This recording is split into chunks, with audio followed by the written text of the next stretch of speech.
atbalsta akcija mazajām lauku skolām par tiesībām pastāvēt savā novadā, savā dzimtajā pusē.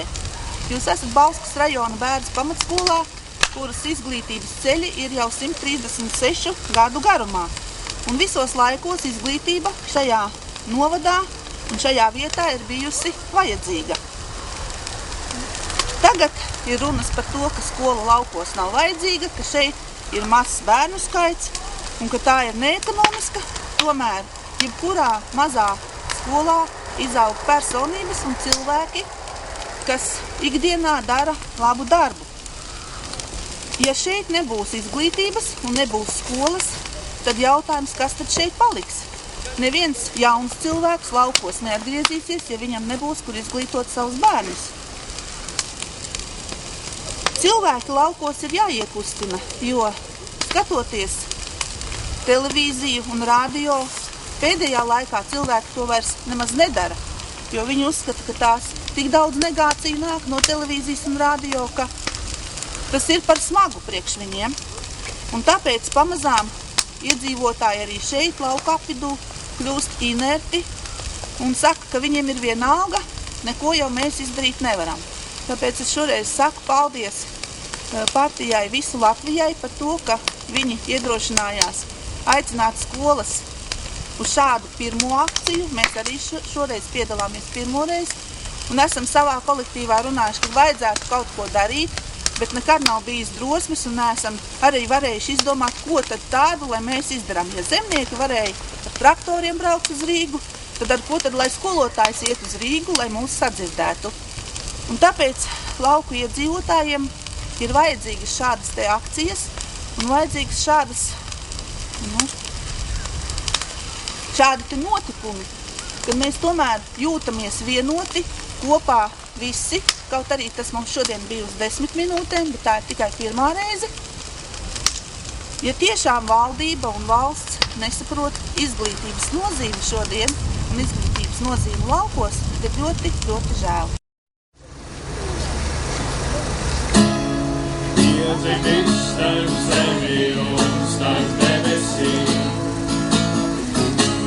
visiem vējiem norūdīs, ar līdz laikmēm izbrīlušā tabatā iedvīs.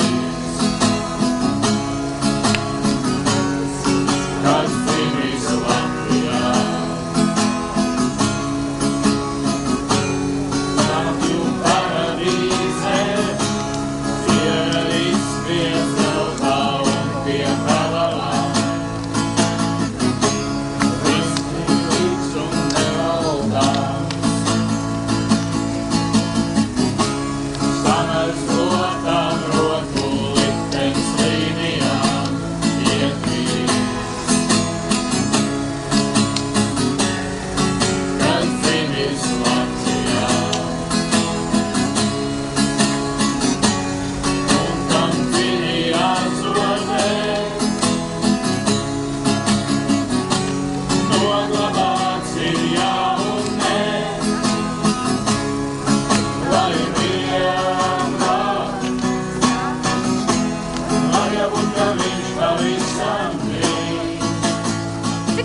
klasē ir bērni?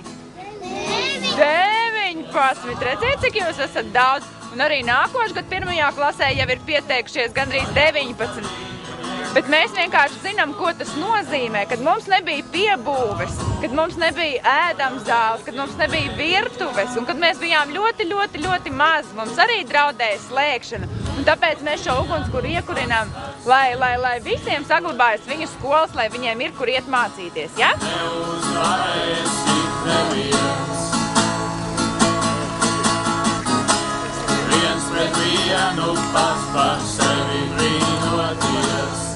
Man bija iespēja aprunāties ar vienas apdraudētās pamatskolas direktori.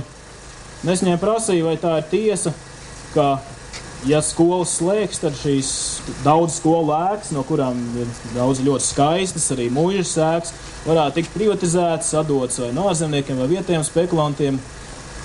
Jo tas tieši tā arī mūsu neatkarīgās atjaunotās Latvijas vēsturē ir noticis. Un viņi teica tā, ka pēdējās dienās ļoti aktīvi uz skolu brauc nepazīstami cilvēki, šīs ēkas aplūko, fotografē. Nu, tas vien jau liek sajust šo alpus pakaušu. Un tā droši vien ir, ka jebkura reforma, īstenībā ne tikai reforma, jebkurš likums, ministra kabineta noteikumi, gandrīz jebkurš mūsu valstī kādam ir bizness. Un mēs esam tikai kaut kādi elementi, objekti, bet nekādā gadījumā ne subjekti šajā biznesā. Bet tad, kad bizness skar mūsu mājas, tad, kad tas skar mūsu otrās mājas un tad, kad tas skar mūsu bērns, tad ir pārkāpta kaut kāda sarkanā līnija, tad ir pārkāpta kaut kāda robeža, un es domāju, ka šī sistēma, kas ir balstīta šāda nelietība, ir ar to arī pieļāvusi kaut kādu kļūdu, un viņi izdara lāču pakalpojumu pats sev. Tie ugunskuri, kas šodien vairāk nekā 150 vietās Latvijā tika iegūti, kas tika saglabāti līdz 19. vakarā, un šodien šis šeit lielais ugunskurs faktiski tas ir uguns ne tikai pie kuras sildāmies, tas ir cīņas ugunskurs. Tas ir cīņas ugunskurs tāpat kā cīņas ugunskuri bija barikādēs. Un es domāju, ka daudz skolēni, kas šodienas akcijā piedalījās, tagad sāk saprast, ka par visu būs jācīnās pašiem. Ar to sajūtu es aicinu saglabāt. To saglabāt gan sirdī, gan prātā. Un šī nākamā dziesma, lai arī ir veltījums visiem tiem apmēram 15,000 cilvēkiem, kas šodien spēr šo drosmīgo soli, kas patiesībā ir drosmīgs, jo bija arī pretdarbība, bija šķēršļi, un pateica skaidri, ka mēs gribam saglabāt savas skolas, mēs gribam saglabāt savas mājas, gribam saglabāt savu Latviju tādu, par kādu ir sapņojuši mūsu senči.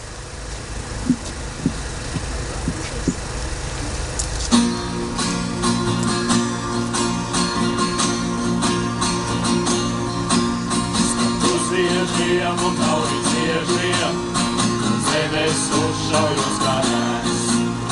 Es esmu pasakars un teiksmais, es esmu deviņu līdz nēs.